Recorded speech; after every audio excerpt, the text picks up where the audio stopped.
I would love to hear from Eso about what balance means to you. I know you just went through an entire session talking about cultivating your inner energy and your chi, but talk about like what does balance look like for you overall? All right. Yeah, just the word integration. That's actually balance, integration. That's a word I was using pretty frequently at one point. And for me, it's a life of devotion.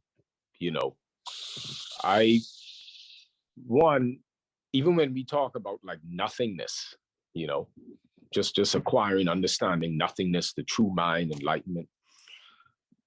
Nothingness, it takes quite some time because it's something that unfolds to you as time goes by, but in a life of devotion to source, to unconditional love, and establishing these virtues. So I start to see where, in a sense, as you integrate mind, body, and soul, like for example, the physical part of it is even like exercise, right? Exercise, the root word for exercise, it was yun, or in Chinese, it was yun, which means movement, dong, which means internal chi, right? Internal. So it wasn't, exercise wasn't only movement, it was also the filling up of the entire body of the spirit, of the life force energy. Exercise is a spiritual thing.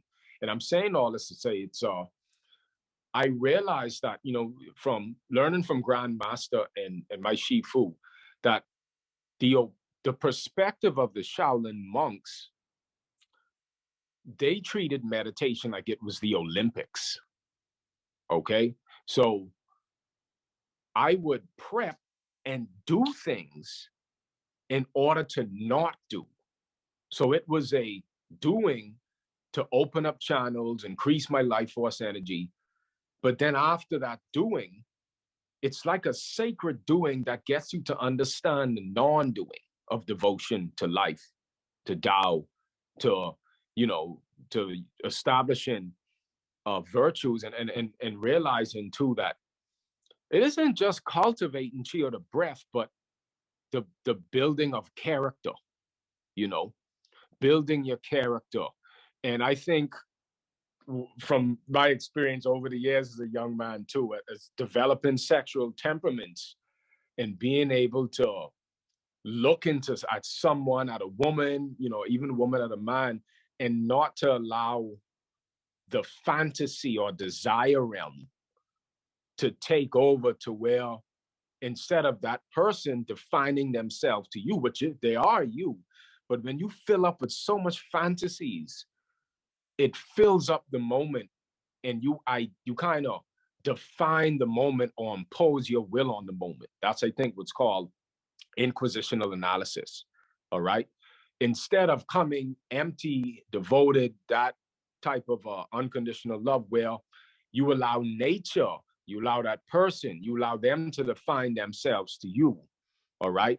And even as a man, a young man, I see in that I had to first learn how to protect the feminine in me first, you know, and balance that out first. And then you could talk about, right, protecting the woman, you know. So it's, for me, integration is this, it having a technique that, one, opens up the body, you know, and brings in energy, but then also the psychological part of it, of cultivating those virtues against, I guess, what you would call the deadly sins that can dissipate that love, that it can make you feel numb to your true nature. So I started to notice, going from being numb with restricted channels to being more sensitive with more open channels, I could feel more of the wisdom that comes with being in nature. Whereas it was different than me just kind of showing up in nature, chilling, laying out. But it's a type of work that's done that opens you up to the non-doing and nothingness. So where nature can bring, the elements can bring this bestowed wisdom to you, you know? So, you know, I just say all this to say that, and I think the Masons even called it the true great work, a build of your reality, you know, a build of your temple, you know, where everything, that led me here just shows me that only truly loving sentient beings could attain and access the higher realms, could access the frontal lobes of the brain. And, so it, to refine that energy that you cultivated, it has to be a constant going of refinement of character and having that compassion. Because if when I look at a brother or sister, really they are me. If I grew up every second and minute of their life, same zodiac sign, same, I would be exactly like them. So not having the judgment, but then also you still got to have some protect your energy, because I did get in some problems with being a little too open. you know you still got to protect yourself with that compassion, where I think I made a post about extreme altruism can bring the same type of imbalance like extreme selfishness. So you still got to know how to protect yourself, and as you align more. But integration is a lifestyle of devotion to source within yourself, and that's really what and it does bring physical changes. So even the whole thing with a man being a man, I started to see how the intelligence itself began to intuitively give me that archetype of what does it mean to be a man. It's something that just kind of comes out of you, just like a bird that building a nest, right? Just a natural instinct.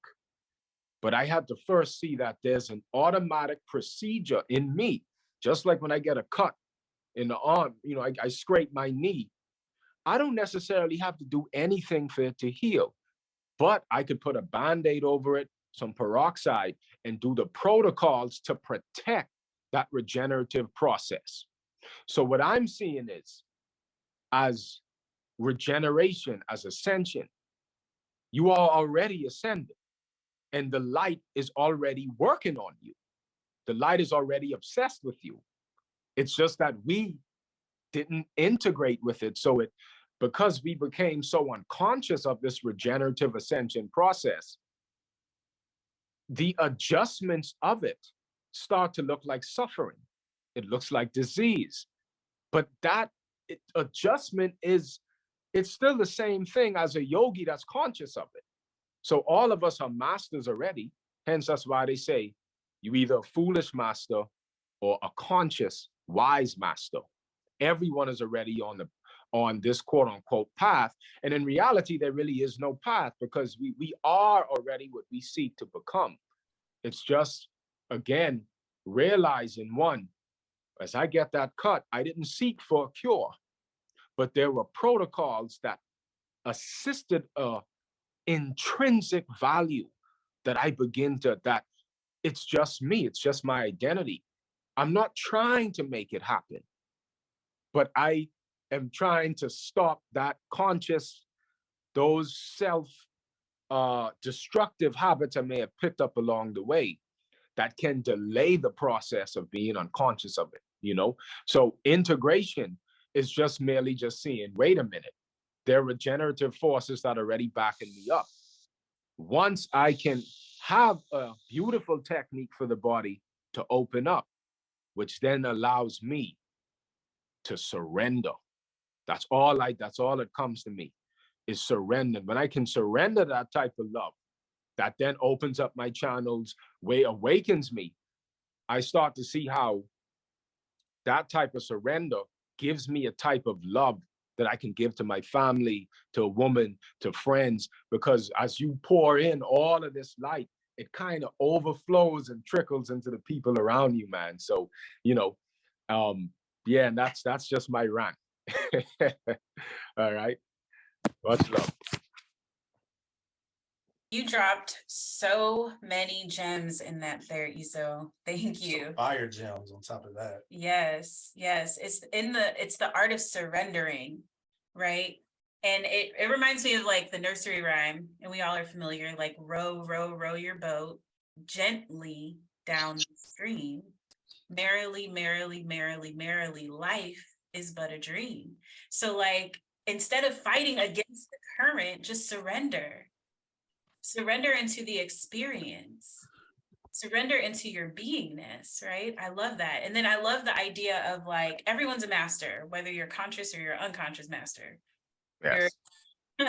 So. And you know, I just want to say too, it's like, even with the technique I do, it can feel unnatural, you know, like, but these things are given to us by very loving masters, all right? Whether it was passed on from disciples or, and you choose the technique what resonates with you the most, right? Now, even though it like with reverse breath and when we do our first technique, it can feel a little strange in the beginning, but it's a technique that it's so exaggerated where it can feel unnatural, but over time it helps to awaken natural function. That's what it's for, all right? So if you only sit, for example, in just still meditation, let me sit still, only still. What happens is when you start to learn how to store breath and harness, it could kind of sit and rot and spoil. There's an element of movement that's a part of life. You have to move. So that's why in the exercise that I teach, we stretch to the extreme, to the max, while you also stretch open internally so you're filling up efficiently while you're stretching to the max. Why do we stretch to the max? Because this also then sends the breath as it starts to generate to the extremes of the body. So there's an element of it with movement. That's why we was given all of these asanas, all these techniques, because we devolved in our breathing. And when I say devolvement, all of these things is really an illusion. But over time, that unconsciousness, we started to create so much more suffering, which is still the light working on you. It's just at an unconscious level. It's still love. Like I think Scott said, it's just uncomfortable, you know? And because it's uncomfortable and painful, we put a label on it. The worst form of disease is not disease itself. It's the perception we imposed on the cellular process, which is actually, it thinks it's helping us though. Just like sometimes with high blood pressure, the body will speed up the blood flow. If there's toxins in the blood, it will speed it up so the heart doesn't absorb the poisons too much. Mm-hmm. So it's still an act of love. Disease, I don't believe in disease in the conventional way. Disease is a clever adaptation that takes place. Without depression, disease, pain, we would be stuck in our lower chakras and our what you call the lower selves forever. Suffering forces the sufferer to learn. And all it's asking is just to become more conscious, just to love. Love it's beyond human desire. It's not a desire. Love is law. It's a law, a cosmic law. And it never stops expanding. And that's the beauty of it. This is what one of my elders said. He said, the light only expands based on the value you give it. If you do not grow that awareness, nature only can do so much with you. So there's a within, as Tangela said, it's within first, then let it grow. Right? Amitofo. I gotta go. Okay. Bring up such a beautiful point on the disease. These are just catalysts for changes because these catalysts allow us to exercise that inner alchemy, bring awareness to that so that we can transmute that energy into something that benefits us on our journey. Mm-hmm. I love that. And even opportunities, like we're experiencing these technical difficulties earlier. These are just catalysts because we are out here wave casting this vibrant, conscious energy into the collective field. Mm-hmm. So working on these higher vibrations and you working with technology that just cannot keep up with that higher vibration, there's going to be those catalysts for change. Mm-hmm. So thank you. Yes, thank you, Eso. Give Eso some chat, yes, drop some fire emojis because he is on. he is moody.